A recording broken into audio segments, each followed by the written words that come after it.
මන්දිරයේ ඉහළ අහසේ ඉන්න පිසාච ආත්මයක් මෙතන නිර්මාණය වෙනවා. ඉතින් මේ දේත් එක්කම තමයි ඇස්වල කළු ඉංගිරියාව ඊටාම කුඩා වුණු බියකරු පෙනුමක් තියෙන දත්වල විදුළුමස් අතරින් ලේ ගලා හෙළෙන පිරිමි පිසාච ආත්මයක් මහ හයියෙන් hina වේගෙන රාගවුලගේ වටේ කැරකෙන්න පටන් ගන්නෙ. මේ දේත් එක්කම රාගවුල හොඳටම තිගැස්සෙද්දි මෙතන තියෙන රේඩියෝ කුළුනේ අර ගැහණු කෙනාගේ කටහඬ නැවත ඇහෙන්න පටන් ගන්නවා. ඉතින් මේ ගැහණු කටහඬ මේ වෙලාවේ කියන්නේ විශේෂ සින්දුවක් ඉල්ලුව රාගව වෙනුවෙන් නොනවතින සින්දුවක් දෙන්න යා ලෑස්ති කියන එක. කොහොම නමුත් මේ අවතාරය පිරිමි පිසාච ආත්මයක් වුණත් මෙතනින් නිකුත් වෙන්නේ ගැහණු කටහඬක්. මේ දේත් එක්ක මේ ස්වර්ණමායා මන්දිරයේ අවතාර දෙකක් තියෙනවද කියන එක රාගවුලට ලොකු ප්‍රශ්නයක් වෙනවා. කොහොම නමුත් රාගවුල මෙතනට මේ කට්ටියව අරගෙන ආවට පස්සේ විශේෂයෙන්ම මෛත්‍රිස් ස්වර්ණමායා රේඩියෝ ස්ටේෂන් එකට යන්න අකමැති වෙද්දි රාගව විසින් මොකක් හරි දෙයක් කරලා මෙයාලට හොල්මන් පෙන්නනවා කියලා මෙතනට එක්කරගෙන ආපු නිසා රාගව ඉන්නේ Taman ගැනම කලකිරීමෙන්. මොකද රාගව මේ හන්ටින් ටුවර් එකට Tamanගෙම පෙරත්තේ මත එක්කරගෙන ආපු අයට තවදුරටත් ජීවත් වෙන්න අවස්ථාවක් නැහැ. මොකද මේ මන්දිරයේ ඉන්න අවතාරය මේ ජීවිත පිළිගන්න ලෑස්ති වෙලයි ඉන්නේ. ඉතින් රාගවට ඕන වෙනවා Taman අතින් උන වැරද්ද සකස් කරලා කොහොම හරි මේ කට්ටියගේ ජීවිතේ බේරගන්න. ඉතින් රාගව මෛත්‍රියත් එක්ක ඊළඟට කෙලින්ම යන්නේ මේ ස්වර්ණමායා මන්දිරයට ඊටාම ආසන්නයේ තියෙන පොලිස් ස්ටේෂන් එකට. මොකද රාගවට ලොකු විශ්වාසයක් තියෙනවා. වර්ෂ 1989 අබිරහස් ලෙස මිය ගියපු ස්වර්ණමායා රේඩියෝ ස්ටේෂන් එක ආරම්භ කරන්න මූලික වුණු අර තරුණයින් 6 දෙනා ඝාතනය වුණු විදිය දැනගන්න පුළුවන් වුණොත් අනිවාර්යයෙන්ම මෙයාලා පස්සෙන් හඹාගෙන එන ස්වර්ණමායා මායාව වළක්වන්න මෙයාලට පුළුවන් වෙයි කියලා. ඉතින් රාගව මෛත්‍රීත් එක්ක පොලිස් ස්ටේෂන් එකට ගිහින් පොලිස් ඉන්ස්පෙක්ටර්ගෙන් 89 සිද්ධ වෙච්ච මරණහය පිළිබඳව තොරතුරු විමසනවා. මේ දේත් එක්කම ඉන්ස්පෙක්ටර් මුලින් ගොඩක් බය වෙනවා. එදා Taman මේ කේස් එක ඉන්වෙස්ටිගේට් කරද්දී Taman නැසින් දුටු සිදුවීම් නැවත මතක් වෙනවා. ඉතින් මේ දේවල් එක්ක බිහිසුණු මරණයකට මුහුණ දීලා ඊළඟට ස්වස්තික ලකුණේ විරුද්ධ හැඩයට ඩෙඩ් බොඩිස් වැටිලා තිබුණු මේ ඝාතන 6 මේ ඉන්ස්පෙක්ටර්ට මතක් වෙනවා. අන්න ඒක නිසායි මොහු මේ තරම් බයෙන් ඉන්නේ. කොහොම නමුත් මේ පොලිස් ඉන්ස්පෙක්ටර් 89 සිද්ධ වෙච්ච මේ සයිපුද්ගල ඝාතනය පිළිබඳව තොරතුරු අඩංගු කරලා තියෙන FIR ෆයිල් එක රාගවුට දෙන්න එයාව මේ ඩොකියුමන්ට් තියෙන කොටසට එක්කගෙන යනවා. මේ දේත් එක්කම තමයි පොලිස් ස්ටේෂන් එක ළඟම තියෙන ට්‍රාන්ස්ෆෝමර් එක පුපුරා ගිහින් එතන විශාල ගින්නක් හටගන්නේ. ඉතින් මේ වෙලාවේ ඉන්ස්පෙක්ටර් පොලිස් නිලධාරීන් කිහිප දෙනෙක්ට ට්‍රාන්ස්ෆෝමර් එක අලුත් වැඩියා කරන්න ඉලෙක්ට්‍රිකල් බෝඩ් එකට දැනුම් දෙන්න කියලා ඒ පැත්තට යනවා. කොහොම නමුත් මේ වෙලාවේ රාගව Taman අතේ තියෙන ඩයිනමෝවක් භාවිතයෙන් දල්ව ගන්න පුළුවන් අර ස්වර්ණමායා මන්දිරයෙන් ගෙනාපු විදුලි පන්දමත් අරගෙන පොලිස් ස්ටේෂන් එකේ ඇතුළු කාමර පරීක්ෂා කරන්න යනවා. ඉතින් මේ විදිහට රාගව යන්නේ තනියම FIR ෆයිල් එක හොයාගන්න අරමුණෙන්. නමුත් මේ දේත් එක්කම තමයි රාගව ඉන්න මේ කොටසෙන් අමුතු ශබ්ද හෙන්න පටන් ගන්නෙ. මේ දේත් එක්කම තමයි මේසයක් මත තියෙන ලෑන්ඩ්ලයින් දුරකථනයකට කෝල් එකක් එන්නේ.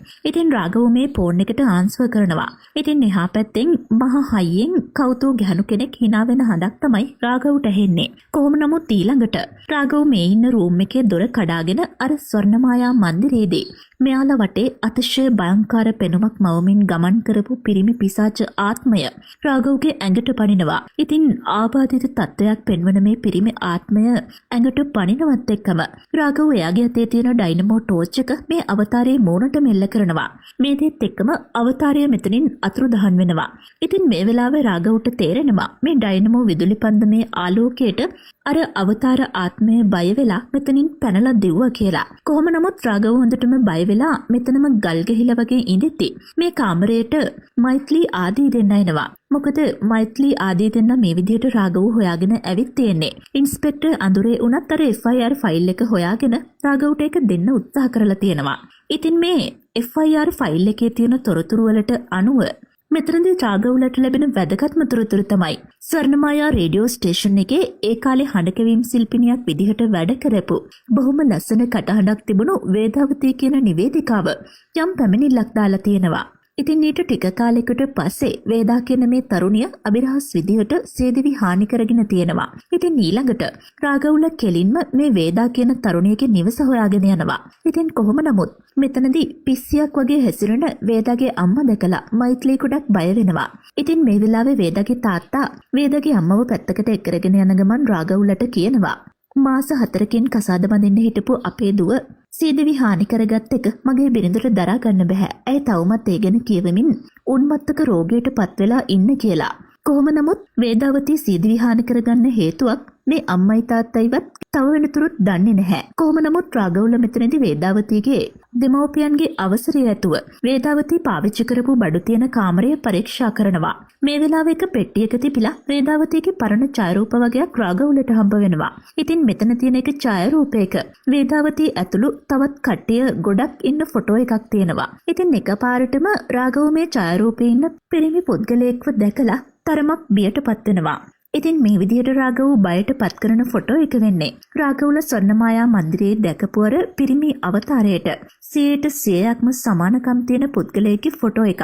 ඉතින් මේ දෙත් එක්ක රාගව වේදාවතීගේ තාත්තලට මෙන්න මේ ඡායාරූපය පෙන්වලා මේකේ ඉන්න කෙනාව හඳුනනවද කියලා විමසනවා. මේ දෙත් එක්කම වේදාවතීගේ තාත්තා කියනවා මේ තරුණයව නම් Taman හඳුනන්නේ නැහැ. හැබැයි මේ ඡායාරූපයේ ඉන්න එක්තරා ගුරුවරයෙක් Taman හොඳින් හඳුනන බව. ඉතින් භූෂන් කියන මේ ගුරුවරයා ළඟ තමයි වේදාවතී අධ්‍යාපනය හදාරලා තියෙන්නේ. ඉතින් අනිවාර්යෙන්ම මේ ඉන්න හැමෝම භූෂන් හොඳින් හඳුනනවා ඇති කියලා තාත්තා කියනවා. ඉතින් මේ දේත් එක්ක රාගවුල මේ භූෂන් කියන පුද්ගලයාගේ ගෙදර හොයාගෙන යනවා. ඉතින් භූෂන් මේ වෙනකොටත් සෑහෙන වයසට ගිය පුද්ගලෙක්. කොහොම නමුත් රාගව භූෂන්ට අර ඡායාරූපය පෙන්වලා ඒකේ ඉන්න අර අවතාරයක් වගේ එයාලා දැක්ක කෙනාට සමාන පුද්ගලයා ගැන විස්තර අහනවා. ඉතින් මේ දේත් එක්ක තමයි භූෂන් ලොකු අතීත කතාවක් රාගවුලට විස්තර කරන්නේ.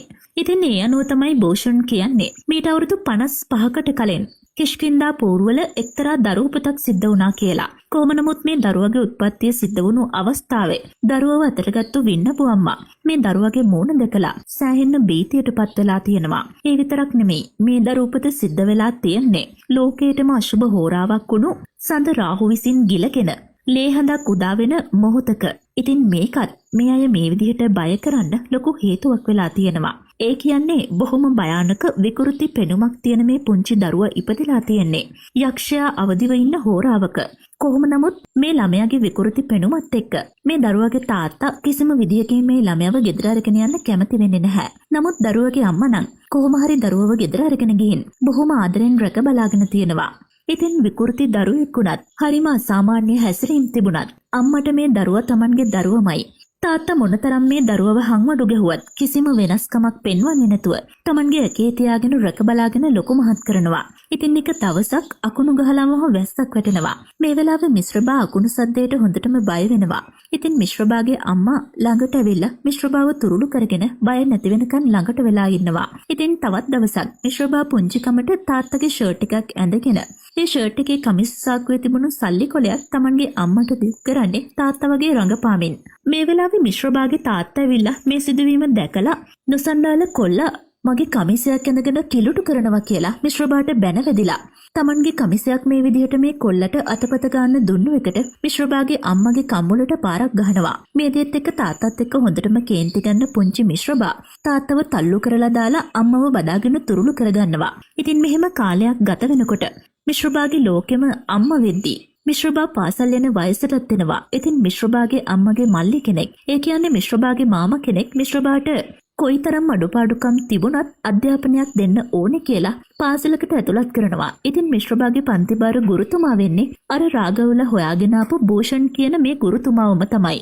ඉතින් මේ ගුරුතුමා මිශ්‍රබා තරමක් අමුතු වුණත් විශේෂ අවශ්‍යතා තියෙන දරුවෙක් වුණත් ඒ විතරක් නෙමෙයි පිරිමි ළමයෙක් විදිහට අඟපසඟ පිහිටලා තිබුණට මිහිරි ගැහණු කටහඬකින් කතා කළත් කිසිම වෙනසක් පෙන්වන්නේ නැතුව අනික් ළමයින්ට වගේම සමතනක් දීලා මිශ්‍රබාටත් හොඳට උගන්වනවා. මෙතනදී තමයි මිශ්‍රබා දෙවියන්ගේ සුද්ධ වූ සලකුණක් වුණ ස්වස්තික ලකුණ ඉගෙන ගන්නේ. නමුත් මිශ්‍රබා මේ සලකුණ අදින්න පුරුදු වෙන්නේ අනෙක් පැත්තට. ඒ කියන්නේ යක්ෂයාගේ සලකුණක් විදිහට ස්වස්තික ලකුණ අනෙක් පැත්ත හැරලා ඇඳලා තමයි මිශ්‍රබා පුරුදු වෙන්නේ. කොහොම නමුත් මිශ්‍රබා ඉගෙන ගන්න පාසලේ මිශ්‍රබාගේ පන්තියේම තමයි අර ස්වර්ණමායා රේඩියෝ ස්ටේෂන් එකේ වැඩ කරපු වේදාවතී කියන ගෑනු ළමයාත් අධ්‍යාපනය ලැබලා තියෙන්නේ. ඉතින් දවසක් අලුතෙන් පටන් ගත්ත ස්වර්ණමායා කියන රේඩියෝ ස්ටේෂන් එකට කටහඬ මෙහෙරි ගෑනු ළමයින්ව නිවේදිකාවන් විදිහට බඳව ගන්නවා කියලා එනවුස්මන්ට් එකක් යනවා. ඉතින් මේක අහගෙන ඉන්න වේදාවතී කියන ගෑනු ළමයා තමන් මේකට බැඳෙන්න කැමති නිසා තමන්ගේ වොයිස් එකක් රෙකෝඩ් කරලා යවන්න කල්පනා කරනවා. ඉතින් මිශ්‍ර බාටත් ඕන වෙනවා ස්ටේෂන් එකට නිවේදකයෙක් විදිහට ජොයින් වෙන්න. ඉතින් මිශ්‍ර බා තමන්ගේ ආශාව ගැන අම්මට කිව්වහම අම්මා මිශ්‍ර බාට කියනවා ඔයා කොල්ලෙක් වුණාට ඔයාට බොහොම ලස්සන ගෑනු කටහඬක් තියෙනවා. ඉතින් රේඩියෝ ස්ටේෂන් එකෙන් ඔයාගේ කටහඬ මුළු රටක්ම වැළඳ ගන්න එක තමයි මගේ එකම ආශාව කියලා. ඉතින් මේ කතාවත් එක්ක මිශ්‍ර බා තවත් ධෛර්යවන්ත වෙලා මේ ස්වර්ණමායා රේඩියෝ ස්ටේෂන් එකේ ආයතන භාරකරුවන්ට එයාගේ වොයිස් රෙකෝඩ් එකක් යවනවා. ඉතින් ස්වර්ණමායා රේඩියෝ ස්ටේෂන් එක තමන්ට ලැබිච්ච කටහඬවල් පරීක්ෂා කරලා ඒ අතරින් තමන්ට ගැළපෙනම කටහඬ තෝරගත්තා කියලා නිවේදනයක් නිකුත් කරනවා. ඊළඟට මේ වොයිස් එක මුළු ගමටම අහන්න රේඩියෝ එකක ප්ලේ කරනවා. ඉතින් මේ විකාශය වෙන්නේ මිශ්‍රබාග් දුන්නු වොයිස් රෙකෝඩ් එක කියලා දැනගත්තාම මිශ්‍රබාටත් වඩා සතුටු වෙන්නේ මිශ්‍රබාගේ අම්මයි එයාගේ ඉස්කෝලේ යාළුවෝ ටිකයි. භූෂන් කියන ගුරුතුමයි. කොහොම නමුත් ඊළඟ දවසේ මේ ස්වර්ණමායා රේඩියෝ ස්ටේෂන් එකේ ඉස්සරහා ලොකු පෝස්ටර් එකක් ගහලා තියෙනවා. ඉතින් මේකේ තියෙන්නේ එයාලගේ ආයතනයේ තෝරගත්තු නිවේදිකාවගේ ෆොටෝ එක සහ විස්තර. ඉතින් මේ ෆොටෝ එකේ ඉන්නේ මිශ්‍රබාත් එක්කම එකම පන්තියේ ඉගෙන ගන්න වේදාවතී කියන ගැහණු ළමයා. තමන්ව තෝරගත්තා කියලා ඊයේ තමන්ගේ වොයිස් එකත් මුළු ගමටම හෙන්න නිවේදනය කරලා.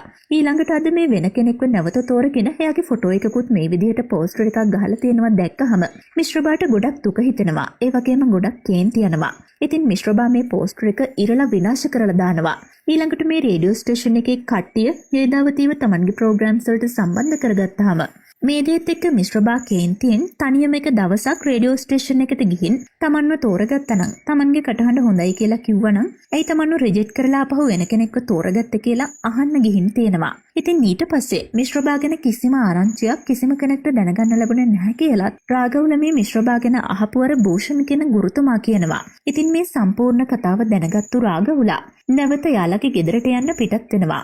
අතරමඟදී මෛත්‍රී රාගව්ගෙන් අහනවා කටහඬ තෝරගෙන ඊට පස්සේ නිවේදන කටයුතු වලට වේදාවතීව ගන්න හේතුව මොකක් වෙන්නේ නැද්ද කියලා. ඉතින් මේ දේත් එක්කම මෛත්‍රී දිහා බලන්න ගිහින් රාගව් අතින් වාහනේ සුක්කානම වැරදි පැත්තකට කැපිලා මෙයාලගේ වාහනයට බල්ලෙක් හැප්පෙනවා. ඉතින් රාගව් ඉක්මනටම වාහනය නතර කරලා මේ බල්ලට තුවාලද කියලා බලන්න යනවත් එක්කම මෙයාලා දකිනවා මෙයාලා මේ ඇවිත් ඉන්නේ සොහොන් පිට්ටනියකට කියලා. ඒ විතරක් නෙමෙයි රාගව්ල දකිනවා ටිකක් දුරින් මිශ්‍රබා ගැන මෙයාලට අර විස්තර කියපු භූෂන් කියන පුද්ගලයාගේ සොහොන තියෙනවා. ඉතින් මේ දේත් එක්ක රාගවුල හොඳටම බය වෙනවා. මොකද දැනට පොඩි වෙලාවකට කලින් එයාලට මිශ්‍රබා ගැන සම්පූර්ණ තොරතුරු කියපු භූෂන් කියන ගුරුතුමා ඇත්තටම මැරිලා. කොහොම නමුත් මේ දේත් එක්කම අපිට පෙන්වනවා භූෂන් විදිහට මෙච්චර වෙලා Tamanගේ කතාව රාගවුලට විස්තර කරලා තියන්නේ වෙන කවුරුත් නෙමෙයි මිශ්‍රබාගේ ආත්මයමයි. ඒ කියන්නේ මිශ්‍රබා භූෂන් විදිහට ශරීරයක් මවාගෙන රාගවුල ඉස්සරහට ඇවිල්ලා Tamanගේ අතීත කතාව කියලා තියෙනවා. ඉතින් මේ දේත් එක්කම මේ කට්ටිය හොඳටම බය වෙලා ආපහු වාහනේ පැත්තට දුවනවා. මේ වෙලාවේ මෛත්‍රී කකුල පැටලිලා මෙතන බිම ඇදගෙන වැටෙනවා. ඉතින් මේ දේත් එක්කම මෛත්‍රී අතේ තිබුණු ඩයිනමෝවක් පාවිච්චි කරලා දල්වන්න පුළුවන් අර විදුලි පන්දම කැඩිලා බිඳලා යනවා. ඉතින් මේ වෙලාවෙම මිශ්‍රබාගේ ආත්මය මෙතනට එනවා. ඉතින් රාගවුලා ඉක්මනටම එයාලගේ කාර් එකට නැගලා මෙතනින් පලා යනවා. නමුත් අර මිශ්‍රබාගේ ආත්මය මෙයාගේ වාහනේ ඉදිරිපස වීදුරුව උඩට කඩා පැනලා මෙයාලව බය කරනවා. ඊළඟට එක පාරටම මෙයාලගේ කාර් එකේ තියෙන රේඩියෝ එකෙන් මේ ආත්මය කතා කරන්න පටන් ගන්නවා.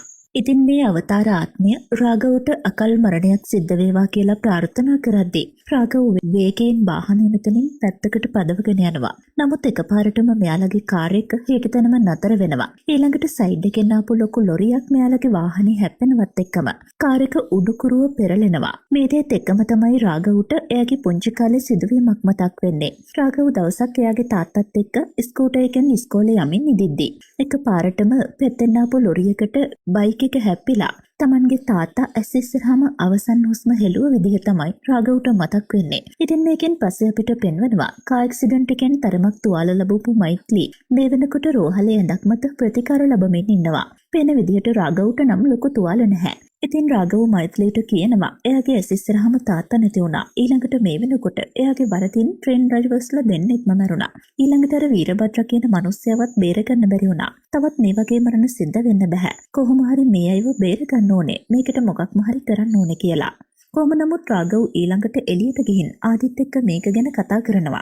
ඉතින් මේ වෙලාවේ ආදි කේන්තියෙන් කියනවා අපි ඔය ස්වර්ණමායා ස්ටේෂන් එකට ගියපු දවසේ ඉඳන් අද වෙනතුරු එක දවසක්වත් නැර හැම දවසකම මොනවා හරි අපිට ජීවිතේ එපා කරන සිදුවීම් සිද්ධ වුණා කියලා. නමුත් මේ දේත් එක්කම රාඝවට මතක් වෙනවා ගියපු දවසේ ඉඳන් නෙමෙයි.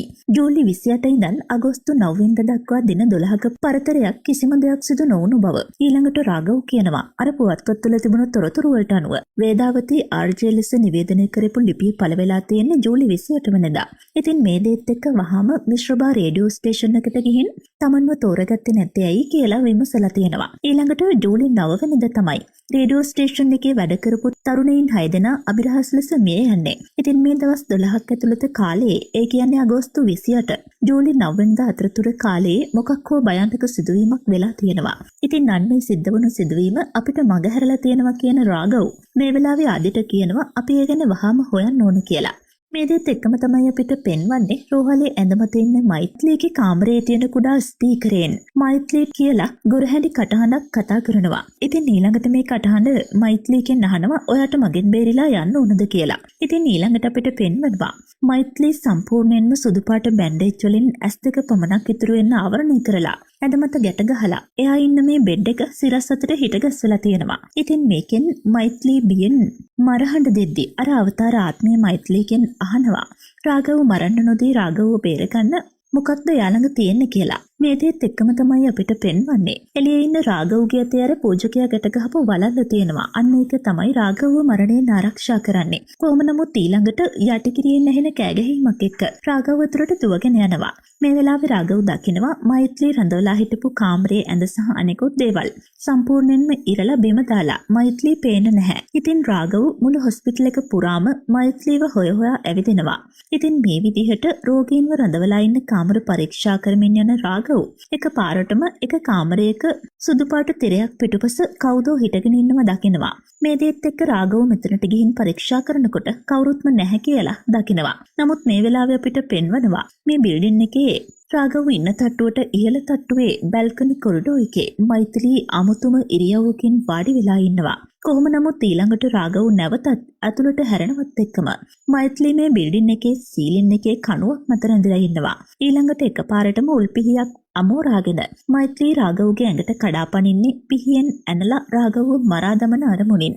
නමුත් රාඝව මෙතන තියෙන ඉන්ජෙක්ෂන් එකකින් මෛත්‍රීව සිහි නැති කරනවා. ඊළඟට නැවත වෛද්‍ය ප්‍රතිකාරවලට යොමු කරනවා.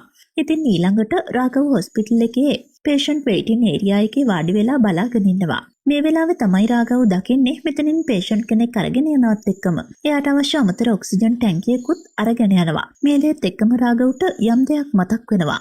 ඒක තමයි ස්වර්ණමායා රේඩියෝ ස්ටේෂන් එකේ ගෑස් ටැංකි ගණනාවක් ගොඩ ගහලා තිබුණු කාමරයක් තිබුණු බව. රෝහලකට නම් ඇත්තටම විවිධ වර්ගයේ ගෑස් අවශ්‍ය වෙනවා. නමුත් රේඩියෝ ස්ටේෂන් එකකට විශාල ගෑස් තොගයක් අවශ්‍ය වෙන්නේ ඇයි කියන එක රාඝවගේ ඔළුවේ වදදෙන ප්‍රශ්නයක් වෙනවා. ඉතින් මේ දේත් එක්ක රාඝව වහාම ස්වර්ණමායා රේඩියෝ ස්ටේෂන් එකේ තිබුණු අර ගෑස් ටැංකි නිෂ්පාදනය කරන්නේ කොහෙද කියලා හොයලා බලනවා.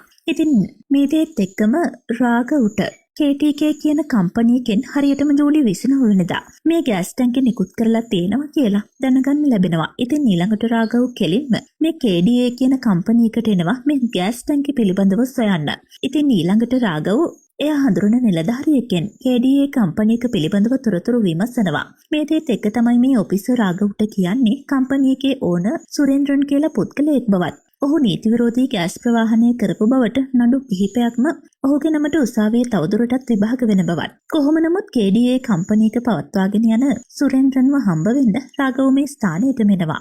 ඉතින් ඊළඟට ස්වර්ණමායා ස්ටේෂන් එකේ තිබුණු පරණ ගෑස් ටැංකියකුත් අරගෙන එන රාඝව මේ ගෑස් ටැංකිය නිකුත් කළේ තමුන්ලා නේද කියලා තමුන්ගේ ලොක්කා සුරේන්ද්‍රන් කවුද කියලා අහනවා. ඉතින් මේ සේවකයන් කවුරුත් රාඝව ගණන් ගන්නේ නැති තැන රාඝව මෙතන තියෙන අධික විෂසහිත ගෑස් ටැංකියකට පහර දීලා ලීක් කරනවා. මේ දේත් එක්කම ඇතුළේ හිටපු පුද්ගලයෙක් එළියට ඇවිල්ලා මේ ගෑස් එක මොනතරම් භයානකද කියලා දන්නවද? තමුන් කවුද? මෙතන මොකද කරන්න කියලා අහනවා.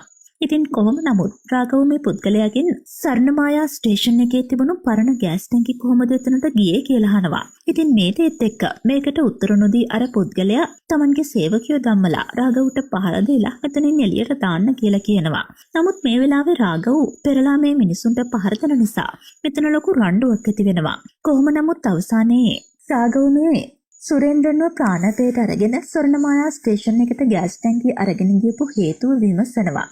මේ දේත් එක්කම තමයි සුරේන්ද්‍රන් කියන්නේ එයාගේ එක කුසූපන් සහෝදරයා වුණ චාලි කියන තරුණයා 1989 එයාගේ තවත් යාළුවෝ 5 දෙනෙක් එක්ක කිෂ්කින්ධා පූර්වවල ස්වර්ණමායා කියලා රේඩියෝ ස්ටේෂන් එකක් ආරම්භ කරපු බව. ඉතින් මේ වගේම එයාගේ සහෝදරයා චාලි එයාත් එක්කම ඉගෙනගත්තු වේදාවතී කියන ගෑනු ළමයෙක් එක්ක යාළු වෙලා ඉඳලා තියෙන බවත් සුරේන්ද්‍රන් කියනවා. ඊළඟට අය විවාහ කරගැනීමේ බලාපොරොත්තු වෙන හිටිය චාලි මිශ්‍රබා නිසා ලොකු විනාශයකට මුහුණ දුන්නා කියලත් සුරේන්ද්‍රන් කියද්දී රාඝව සුරේන්ද්‍රන්ගේ කමිසයෙන් නැදලා අහනවා එහෙමනම් මිශ්‍රබාගේ කටහඬ ප්‍රචාරය කරලා ඒක තිබ්බ දවසේ බොරුවට ආර්චේ විදිහට වේදාවතී තෝරගත්තා කියලා පෝස්ටරයක් ඇලුවේ ඇයි කියලා. ඉතින් මේ දේත් එක්ක සුරේන්ද්‍රන් පෙරලා රාඝවගෙන් අහනවා කවුද තමුන්ට කිව්වේ ඒ කටහඬ මිශ්‍රබාගේ කියලා. ඒකයිති වේදට ඒක ගෑනු ළමයිගේ ලස්සන කටහඬක්. ඉතින් ඔයාලට මතක ඇති රාඝවුලාර වේදාවතී එක්ක ඉන්න ෆොටෝ එකේ මිශ්‍රබා ඉන්නව දැකලා. මේ මිශ්‍රබා ගැන භූෂන් කියලා කෙනෙක්ගෙන් තොරතුරු ඇහුවා. ඉතින් ඇත්තටම භූෂන් කිව්ව තොරතුරු තමයි රාඝව ওই විදිහට දන්නේ. නමුත් භූෂන් විදිහට අවතාරයක් විදිහට වෙස්වලාගෙන ඇවිල්ලා රාඝවලට තොරතුරු දුන්නේ මිශ්‍රබා විසින්මයි. අන්න ඒක නිසා තමයි මේ වෙලාවේ මිශ්‍රබා කියපු හැම දෙයක්ම බොරු කියලා සුරේන්ද්‍රන්ගේ අයියා ඇත්ත කතාව කියන්නේ. ඉතින් ඇත්තටම වෙලා තියෙන්නේ මිශ්‍රබාට තියෙන්නේ ගානු කටහඬක් වුණත් ඒක කොරහැටි කටහඬක්. ඉතින් ඊට වඩා ලස්සන මියුරු කටහඬක් තියෙන වේදාවතීව තමන්ගේ ගුවන්විදුලි නාලිකාවට තෝරගන්න චාරි දෙපාරක් හිතන්නේ නැහැ. මොකද කොහොමටත් වේදාවතී කියන්නේ තමන්ගේ අනාගත බිරිඳ නිසා. ඉතින් රුවෙන් වගේම ලස්සන කටහඬකිනුත් අනුනවුණු වේදාවතී ස්වර්ණමායා රේඩියෝ ස්ටේෂන් එකේ පිළිගැනීමේ නිලධාරිණිය විදිහට චාලි විසින් පත් කරලා තියෙනවා. කොහොම නමුත් වේදාවතීව තෝරගත්තා කියලා දැක්කහම සෑහෙන්න කේන්ති ගන්න මිශ්‍රබා රේඩියෝ ස්ටේෂන් එකට ගිහින් තියෙනවා. එහෙම කරේ ඇයි කියලා අහන්න. ඊළඟට පිළිගැනීමේ කවුන්ටරේ හිටපු වේදාවතීට බැන වැදිලා තමන්ගේ කටහඬ මගේ කටහඬට වඩා ලස්සනයි කියලාද හිතන්නේ කියලා අහන ගමන් වේදාවතීට පහර දීලා ඇයගේ සාරිය ගලවලා තියෙනවා. ඊළඟට මිශ්‍රබා මේ සාරිය ඇඳගෙන වේදාවතීගේ වලලු පවා පැලඳගෙන උඩ තට්ටුවට ගිහින් තියෙනවා. ඉතින් ඊළඟට මේ වෙලාවේ උඩ තට්ටුවේ විකාශන කාමරයේ වොයිස් පරීක්ෂාවකට ලක් කරමින් හිටපු චාලි මහ හයියෙන් hina වෙන හඬක් ඇහිලා ඒ පැත්ත බලනකොට දකිනවා. තමන්ගේ පෙම්වතිය අද මෙහෙට ඇඳගෙන ආපු සාරියක ඇඳගෙන මෙතනට මිශ්‍රබා කියන අර විකෘති කොල්ලා ඇවිත් ඉන්නවා. ඉතින් මේ කොල්ලා වේදාවතීගේ සාරිය වගේම වලලු පවා පැලඳගෙන ඉන්නවා දකින චාලිට තමන්ගේ පෙම්වතිය මොකක් හරි කරදරයක පැටලිලා කියලා ඉවෙන් වගේ තේරෙනවා. මේ දේත් එක්ක හොඳටම කලබල වෙන චාලි මිශ්‍රබාගෙන් අහනවා වේදාවතීට මොකක්ද කළේ කියලා. ඉතින් ඊළඟට චාලි මිශ්‍රබාට පහර දෙමින් වේදාවතී කොහෙද කියලා අහනවා. මේ දේත් එක්ක මිශ්‍රබාත් චාලිට පහර දෙනවා. ඉතින් මේ වෙලාවේ චාලි සහ එයාගේ යාළුවෝ 5 දෙනා එකතු වෙලා මිශ්‍රබාට හොඳටම පහර දෙනවා. මේ වෙලාවේ මිශ්‍රබා කෑ ගහලා කියනවා එයාගේ අම්මගේ ආශාව වුණේ එයා කොහොම හරි ගුවන්විදුලි නිවේදකයෙක් වෙන එක කියලා. ඉතින් මේ දේත් එක්ක චාලිගේ එක යාළුවෙක් මිශ්‍රබාගෙන් අහනවා මේ රේඩියෝ ස්ටේෂන් එක පිහිටෙව්වේ රටේ මිනිස්සුන්ට අහන්න පුළුවන් කටහඬක් දෙන්න මිසක් එක එක එවුන්ගේ අම්මලාගේ බලාපොරොත්තු ඉෂ්ට කරන්න නෙවෙයි කියලා. කොහොම නමුත් මේ ප්‍රකාශයත් එක්ක මිශ්‍රබාගේ හදවත රිදෙනවා වගේම මිශ්‍රබාට සෑහෙන්න කේන්ති යනවා. කොහොම නමුත් චාලි ඇතුළු තරුණීන් 6 දෙනා එකපාරටම පැනලා මිශ්‍රබාව අල්ලගෙන මිශ්‍රබාව පුටුවකට තියලා ගැට ගහනවා.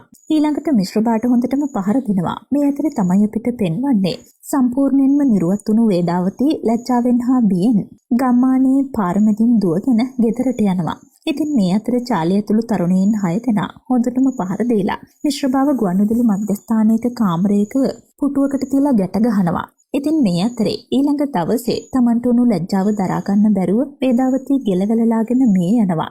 ඉතින් මේ ආරංචිය මුළු ගම පුරාම පැතිරෙනවා. මේ ආරංචිය කනවැකුණු චාලි Taman පණ වගේ ආදරය කරපු පෙම්වතිය කිසිම වරදක් නොකරත් අමානුෂික ක්‍රූර යක්ෂයෙක් වගේ හැසිරෙන විකෘති තරුණයෙක් නිසා මේ විදිහට අකාලේ මිය යාම ගැන තදින්ම කේන්ති ගන්නවා. ඉතින් මේ දේත් එක්ක චාලි ඇතුළු යාළුවන් 6 දෙනාට මිශ්‍රබාගෙන් පල්ලිගන්න එක එකම අරමුණ වෙනවා. මේ අනුව තමයි මේ කණ්ඩායම මිශ්‍රබාව පුටුවකට තදින් බැඳලා දාන්නේ. ඊළඟට සුරේන්ද්‍රන්ගෙන් උග්‍ර විෂ සහිත මිනිස්සුන්ගේ නිින්ද අහිමි කරන ගෑස් ටැංකි වගේක් ඉල්ලගෙන ඇවිල්ලා ඒ ගෑස් ටැංකි දෙකක් විවෘත කරලා මිශ්‍රබාර රඳවලා ඉන්න කාමරයට දාලා දොරචනේ ලකුණු දානවා. ඉතින් ඊළඟට ඩයිනමෝවක් ආධාරයෙන් වැඩ කරන විදුලි පන්දමක් මෙතන කෙලින්ම මිශ්‍රබාගේ මූණට එළිය වැටෙන පරිදි සකස් කරනවා. ඉතින් මේ දේත් එක්ක නිින්ද සම්පූර්ණයෙන් අහිමි වුණත් ඇස් දෙකටවත් රාඝවගේ නිදහසක් නොදෙන විදිහට තමයි මේ ටෝච් එක මෙතන රඳවන්නේ. ඉතින් චාලි ඊළඟට අනිත් යහළුවන්ට රහසේ මේ උග්‍ර විෂ සහිත ගෑස් ටැංකි එකින් එක මාත්‍රාව වැඩි කරමින් මෙතනට මුදා හැරලා තියෙනවා. ඉතින් මේ දේත් එක්ක අර විදුලි පන්දමේ ආලෝකයක් නිසා ටිකෙන් ටික මනස විකෘති වෙන මිශ්‍රබා දවස් 12ක් තිස්සේ කිසිදු නිින්දක් නොලබා නොවිඳිනා දුක් විඳලා මානසික විකෘතිකයෙක් විදිහට මේ යනවා. ඉතින් ඊට පස්සේ මෙතනට එන චාලිය ඇතුළු යාළුවෝ 6 දෙනා මිශ්‍රභාගේ සිරුර අරගෙන ගිහිල්ලා කිෂ්කින්ධාපෝරි වනාන්තරයේ අසලින් දිවෙන කෝච්චිපාර අසල කැනීම් කරලා වල දානවා. ඉතින් ඔයාලට මතක ඇති අර දුම්රිය ඩ්‍රයිවර්ස්ලා දෙන්න මරණයටපත් උනේත් මෙන්න මේ කියන කිෂ්කින්ධාපෝරි රේල් පාර කිට්ටුව. ඉතින් මේ වෙලාවේ අලුතෙන් කැනීම් කරන ලද පස්මතින් මිනිහි ඔළුවක් මතුවලා තියෙනවා. එදා රාඝව දැක්කා. ඉතින් මේ ඔළුව අයිති වෙන්නේ මිශ්‍රබාට කියන එක මේ වෙලාවේ රාඝවට පැහැදිලි වෙනවා. කොහොම නමුත් මේ වෙලාවේ රාඝව සුරේන්ද්‍රන් එක්ක කියනවා මිශ්‍රබාට ඕන වෙන්නේ නැත්තේ එයාගේ අම්මා බලාපොරොත්තු වුණ විදිහට රේඩියෝ ප්‍රසන්ටර් කෙනෙක් වෙන්න. කොහොම නමුත් එයා කිසිම වරදක් කරපු කෙනෙක් වෙන්න බැහැ කියලා. ඉතින් මේ වෙලාවේ තමයි සුරේන්ද්‍රන් මිශ්‍රබා ගැන තවත් විස්තරයක් කියන්නේ. ඇත්තටම මිශ්‍රබා කියන්නේ මානසික රෝගියෙක්. මිශ්‍රබා ඉපදිච්ච දවසේම අම්මා මිය ගිහින් තියෙනවා. ඉතින් මේකෙන් පස්සේ කාගේවත් ආදරයක් නොලැබුණු මිශ්‍රබා තනියම ගෙදර තියෙන බඩමුට්ටු එක කතා කරමින් තනිකඩ ජීවිතයක් ගත කරලා තියෙනවා. ඉතින් ඒ වගේම මිශ්‍රබා අජීවී වස්තුන් එක්ක නිතර කතා කරමින් එක දවසක් එයාගේ සූට් කේස් එක විවෘත කරලා ඒකේ තියෙන කණ්ණාඩියක් එක්ක කතා කරන්න පටන් ගන්නවා. ඉතින් එකපාරටම මිශ්‍රබා අම්මගේ රූපේ කණ්ණාඩියෙන් දකිනවා. ඉතින් මේකෙන් පස්සේ මිශ්‍රබාගේ හිතේ බය නැති වෙනවා. ඉතින් ඉපදුණු දවසේ ඉඳන්ම අම්මගේ උණුසුමවත් නොලැබපු මිශ්‍රබාට කණ්ණාඩියෙන් පේන අම්මගේ රුව මහමෙරක් වෙනවා. දවසක් මිශ්‍රබා තාත්තගේ කමිසයක් ඇඳලා අර කණ්ණාඩියෙන් බලන ගමන් අම්මට මේ කමිසය ලස්සනයිද කියලා පෙන්වන්න උත්සාහ කරනවා. නමුත් මේ වෙලාවේ මිශ්‍රබාගේ තාත්තා මොනවද පාර්සල් වගේ කුත් අරගෙන ගෙදරට එනවා. ඉතින් Tamanගේ කමිසයක් ඇඳගෙන පුතා මේ විදිහට ඒකේ තියෙන සල්ලි කොලත් අරගෙන කරන විකාරය දැකලා මිශ්‍රබාගේ තාත්තා මිශ්‍රබාට පහර දෙනවා. ඉතින් ඊළඟට තාත්තා අර මිශ්‍රබා නිතරම අම්මව දකින කණ්ණාඩිය වීසි කරනවා. මේ දේත් එක්ක හොඳටම කේන්ති ගන්න මිශ්‍රබා තාත්තව බිමට තල්ලු කරලා උල් ආයුධයකින් ඇනලා මෙතනම තාත්තව ඝාතනය කරනවා. ඉතින් මේ කතාව කියපු සුරේන්ද්‍රන් මිශ්‍රබාගේ ආත්මීය වෛරයෙන් ගැලවෙන්න නම් තියෙන එකම එක මාර්ගයයි කියලා ඊළඟට රාඝවට කියනවා. කාලයකට කලින් ওই මන්දිරයේ දොරවල් වලට සීල් තියපු ශර්ම කියන පූජකතුමාව හොයාගෙන ගියොත් මේකෙන් ගැලවෙන්න පුළුවන් කියලා. මේ අනුව රාඝව සුරේන්ද්‍රන් එක්කම ශර්මව හොයාගෙන යනවා. නමුත් කෝවිලේ ඉන්න වෙන පූජකතුමෙක්. මේ පූජකතුමා කියනවා ශර්ම පූජකතුමා දැන් මැරිලා ගොඩක් කල්. නමුත් තමුන්ට ගැඹුරු ගැටලුවක් තියෙනවා. ඒකට විසඳුමක් හොයලා දෙන්න මටත් පුළුවන් කියලා. ඉතින් ඊළඟට මේ පූජකතුමා අගස්ති මාලයේ කැටයක් රාඝවගේ අතමත තියලා යම්කිසි මන්ත්‍ර වගේක් ජප කරලා රාඝව මෙතෙක් සිද්ධ කරපු සිදුවීම් වල අතීතය බලනවා. ඊළඟට මේ පූජකතුමා රාඝවට කියනවා තමුන් ස්වර්ණමායා රේඩියෝ ස්ටේෂන් එකට කාලයකට පස්සේ ගිහින් එහි සිරගත කරලා තිබුණු බලවත් ආත්මයක් නැවත එළියට ගන්න කටයුතු කරලා තියෙනවා කියලා. ඉතින් මේ මන්දිරේ මිශ්‍රබාගේ ආත්මය බැඳ දැම්මට පස්සේ මිශ්‍රබාට මෙහෙන් යන්න බැරි වෙනවා. කොහොම නමුත් මිශ්‍රබාට අයිති දෙයක් මේ මන්දිරයේ ඇතුළේ තිබිලා තියෙනවා. අන්න ඒක අරගන්න මිශ්‍රබාට ඕන වෙනවා. ඉතින් මේ මන්දිරයේ ඇතුළේ මිශ්‍රබාට අයිති දෙයක් විදිහට මේ තියෙන්නේ එයා එදා රේඩියෝ ස්ටේෂන් එකට යනකොට අරගෙන ආපු අම්මව පේන අර කණ්ණාඩිය. ඉතින් මේක මිශ්‍රබාට ගන්න අවශ්‍ය වෙනවා. නමුත් ශර්ම කියන පූජකතුමා මන්දිරයේ සීල් තිබ්බට පස්සේ කිසිම විදිහකින් මිශ්‍රබාගේ පිසාච ආත්මයට මේකට යන්න විදිහක් නැහැ. ඉතින් මෙහෙම කාලයක් එයාව වලදාපුවර රේඩියෝ ස්ටේෂන් එක තියෙන කොටසේ ආත්මයක් විදිහට පාවෙවි බලාගෙන ඉඳලා තියෙනවා. ඔහොම ඉන්නකොට තමයි ටුවර් එකකට කට්ටියකුත් අරගෙන මේ මන්දිරයේ දොරගුල් කඩලා රාඝවුල මේකට ඇතුල් වෙන්නේ. අන්න ඒ දේත් එක්ක මිශ්‍රබාගේ ආත්මයත් මේ මන්දිරයේ ඇතුළට යනවා. ඉතින් මේ මිශ්‍රබාට තමන්ගේ අම්මගේ ආත්මයේ පෙනුණු අර කණ්ණාඩිය හොයාගන්න බැරි වෙනවා. මොකද ඊට කලින් ඇතුළට ගියපු මෛත්‍රීලා මේ කණ්ණාඩිය අතට අරගෙන බලද්දි මේකේ පත්තයෝ ගරුඩ වගේ සත්තු ඇවිදිනවා දැකලා මෛත්‍රී මේක බිමට අතාරිනවා. ඉතින් කීප දෙනෙක්ම කණ්ණාඩිය මතට නැගලා මේ සතුන්ව පෑගුවත් කණ්ණාඩිය බිඳෙන්නේ නැහැ. නමුත් මෙතනට එන රාඝව පොඩි ළමයි වගේ මොකක්ද ඔය කරන්නේ කියලා අර කණ්ණාඩිය ඇදලා අරගෙන ඈතට වීසි කරනවා. මේකෙන් කණ්ණාඩිය කෑලි කෑලි වලට බිඳලා යනවා. ඉතින් මේ විදිහට කණ්ණාඩිය බිඳෙන්නේ රාඝවගේ අතේ අර පූජකයා බැඳලා තියපු පටියකුත් තියෙන නිසා. අන්න ඒකේ බලයෙන්. එහෙම නැත්නම් මේ කණ්ණාඩිය කිසිසේත්ම බිඳෙන්න බැරි එකක්. කොහොම නමුත් මේ දේත් එක්ක මිශ්‍රබා ගොඩාක් ආදරය කරපු අම්මගේ ආත්මය සදහටම මිශ්‍රබා හැර යනවා. අන්න ඒක නිසාම තමයි මේ මන්දිරයට ඇතුළට ගියපු හැම කෙනාවම මරන්න මිශ්‍රබා හොයාගෙන එන්නේ. ඉතින් පූජකතුමා රාඝවට පැහැදිලි කරනවා මේ මිශ්‍රබාගේ ආත්මය නතර කරන්න නම් හෙට යක්ෂයාගේ දක්ෂිණ හෝරාව උදා වෙන්න කලින් මිශ්‍රබාගේ හිත බැඳුණු දේවල් කිහිපයක් හොයලා මිශ්‍රබාගේ ශරීරයේ ඇටකටුත් අරගෙන ඒවා ගෙන්නට දාලා පුළුස්සන්න ඕනේ කියලා. ඉතින් මේ දේත් එක්ක රාඝව ආදිත් එක්කරගෙන අර මන්දිරයට පිටත් වෙන්නේ මිශ්‍රබාට අයිති දේවල් අරගෙන එන්න. ඉතින් මෙතනදී පූජකතුමා රාඝවට කියන්නේ මිශ්‍රබාගේ decision action thought කියන දේවල් වලට අදාළව මේ දේවල් එකතු කළ යුතු බව. ඉතින් මෙතනදී රාඝවලා මිශ්‍රබාගේ මිනිහටකට කිහිපයක් සහ සුරණමායා මන්දිරයේ තියෙන මිශ්‍රබා පාවිච්චි කරපු අර කණ්ණාඩියේ කැබලි එකතු කරගන්නවා. ඊළඟට මිශ්‍රබා පාවිච්චි කරපු චෙස් බෝඩ් එකක් වගේ තවත් ද්‍රව්‍ය කිහිපයක්ම අරගන්නත් රාඝව සමත් වෙනවා. නමුත් මේ වෙලාවේ මිශ්‍රබා රාඝවලව වළක්වන්න නොයෙකුත් දේවල් මවනවා. නමුත් මේ කිසි දෙයකට රාඝවල බය වෙන්නේ නැහැ. කොහොම හරි රාඝව මේ දේවලුත් අරගෙන අර පූජකතුමා ඉන්න තැනට යන්න සමත් වෙනවා. නමුත් මේ වෙලාවේ මිශ්‍රබාගේ ආත්මය වැහිලා තියෙන මෛත්‍රී එක පාරටම මේ පූජකයන්ට පාර දෙනවා. ඉතින් මේ වෙලාවේ රාඝවට ඕන වෙනවා මෛත්‍රීව පාලනය කරන්න. ඉතින් මේ වෙලාවේ රාඝවට තේරෙනවා එයාගේ අතේ වලල්ලක් තියෙන නිසා කිසිම කෙනෙක්ට යාට මුකුත් කරන්න බෑ. ඉතින් ඒ නිසාම රාඝව මේ අතේ තියෙන වලල්ල මෛත්‍රීට පලන්දවලා මිශ්‍රබාගේ ආත්මය මෛත්‍රීගේ ශරීරයෙන් මුදාහරිනවා. ඊළඟට මේ ආත්මය Tamanගේ ශරීරයට කැඳ ගන්නවා. ඉතින් මේ වෙලාවේ රාඝවගේ ආත්මය ඉස්සරහා රාඝවගේ ශරීරයේ ස්වරූපයෙන්ම මිශ්‍රබාගේ ආත්මය පෙනී හිඳමින් රාඝව සම්පූර්ණයෙන්ම ආක්‍රමණය කරන්න උත්සාහ කරනවා. ඊළඟට රාඝවව මරන්න උත්සාහ කරනවා. නමුත් මෛත්‍රී රාඝවට මුකුත්ම කරන්න ඉඩ දෙන්නේ නැහැ. ඉතින් මේ වෙලාවේ රාඝවට මිශ්‍රබාට මුකුත්ම කරන්න බෑ. මොකද මිශ්‍රබාට අයිති සූර්යයා කර මන්දිරයේ ඇතුලේ තියෙන නිසා. ඉතින් රාඝව මෛත්‍රීට කියනවා මේ සූර්යයා අරගෙන එන්න කියලා. ඉතින් මේක අරගෙන ආවට පස්සේ අර පූජකතුමා මේකත් ගිනි උඳුනට දාලා පුළුස්සනවා. ඊළඟට රාඝවව මන්ත්‍ර ජප කරන ස්ථානයක බැඳලා දාලා ශරීරයේ ඉන්න මිශ්‍රබාගේ ආත්මය ඇදලා අරගෙන ඒක එක තැනක හිර කරලා රාඝව සදාටම මේකෙන් නිදහස් කරනවා. ඉතින් ඔන්න ඊට පස්සේ අපිට පෙන්නන්නේ ටික කාලයකට පස්සේ සම්පූර්ණයෙන්ම මේ අනවශ්‍ය කරදර වලින් නිදහස් වුණු රාඝව මෛත්‍රීත් එක්ක මුහුදු වෙරළේ සතුටින් නැවිදමින් ඉන්නවා. මේ වෙලාවේ රාඝව මෛත්‍රීට කියනවා අපේ ප්‍රශ්නය සම්පූර්ණයෙන්ම විසඳුවා කියලා හිතුවට මේක සම්පූර්ණයෙන්ම විසඳිලා නැහැ කියලා මට හිතෙනවා කියලා. ඊළඟට රාඝව මෛත්‍රීට කියනවා මිශ්‍රබා යාගේ අම්මගේ ආත්මය කණ්ණාඩියෙන් දැක්කට පස්සේ තමයි නපුරු වෙන්න පටන් ගත්තේ. ඉතින් මේ දේත් එක්ක ඇත්තටම නපුරු මිශ්‍රබාගේ අම්මගේ අවතාරයේද එහෙමත් නැතිනම් මිශ්‍රබාද කියන එක ලොකු ප්‍රහෙලිකාවක් කියලා. ඉතින් කොහොම නමුත් මේ ප්‍රශ්නේ ඉතිරි කරමින් 2025 අලුතෙන්ම රිලීස් වුණ සුපිරිම ස්ටෝරි එකක් තියෙන හොරර් මූවි එකක් වුණ කිෂ්කින්දාපූර් කියන තෙලුගු මූවි එක අවසන් වෙනවා.